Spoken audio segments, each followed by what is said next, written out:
আপনারা দেখছেন বাংলাদেশের সব এক্সক্লুসিভ নিউজ। বিস্তারিত দেখতে চোখ রাখুন নিউজ 24x7 টিভির পর্দায়। মহিয়সী বেগম রোকেয়ার সমাধি স্থল কোথায় জানে না বাংলাদেশের অধিকাংশ জনগণ। এই নারী জাগরণের অগ্রদূতকে নিয়ে প্রতিবেদনে জানাচ্ছেন বাংলাদেশ প্রতিনিধি শহীদুল ইসলাম। প্রতি বছর ঘটা করে পালিত হয় বেগম রোকেয়া দিবস। নারী জাগরণের অগ্রদূত যিনি বাংলাদেশ ও বিশ্বের অনেক রাষ্ট্রে এই 9 ডিসেম্বর তাকে নিয়ে লেখা হয় কাব্য রচনা, কবিতা। জেলা প্রশাসন আয়োজন করে থাকে ব্যাপক সিলেবাসে পড়ানো হয় তার গল্প কাহিনী, কিন্তু তার সমাধি স্থল কোথায় প্রথম পর্বে আমি শহীদুল ইসলাম আপনাদের জানাবো। বেগম রোকেয়ার ভাইয়ের মেয়ে হিসাবে আমার দাবি বেগম রোকেয়ার সমাধি যেন পায়রাগঞ্জে নিয়ে আসা হয়। এজন্য আজকের অনুষ্ঠানের সম্মানিত সভাপতির কাছে একান্ত সহযোগিতা কামনা করছি।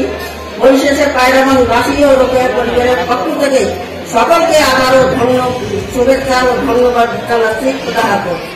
বেগম রোকেয়ার যে সমাধি যেটা ভারতে অবস্থান করতেছে, এটা আনার জন্য সরকারের কাছে কি রকম আপনি দাবি চাচ্ছেন? আপনি বেগম রোকেয়া পরিবারের সদস্য হিসাবে কাছে জোর দাবি জানাচ্ছি যে প্রধানমন্ত্রী যেন বেগম রোকেয়ার কবর পায়রাগঞ্জে নিয়ে আসে।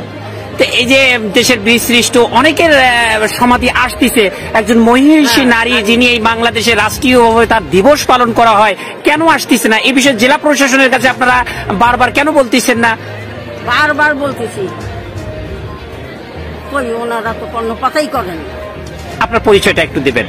আমি বেগম রোকেয়ার বিমাতা ভাইয়ের মেয়ে মোসাম্মদ রঞ্জিত। আমার মনে হয় যেভাবে প্রয়াস নিলে ওই মাটিটা আসতো তার কবরের, সেটা হয়তো ওই প্রয়াসটা হচ্ছে না, জন্যই আসছে না।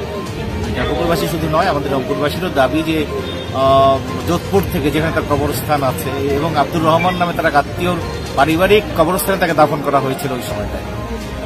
কাজেই অনেকে আবার বলেন যে ওই কবরস্থানটাও ভেঙে গেছে এমন কথা আমি শুনেছি আর কি। এখন সেটাও নির্ধারণ করা প্রয়োজন আছে।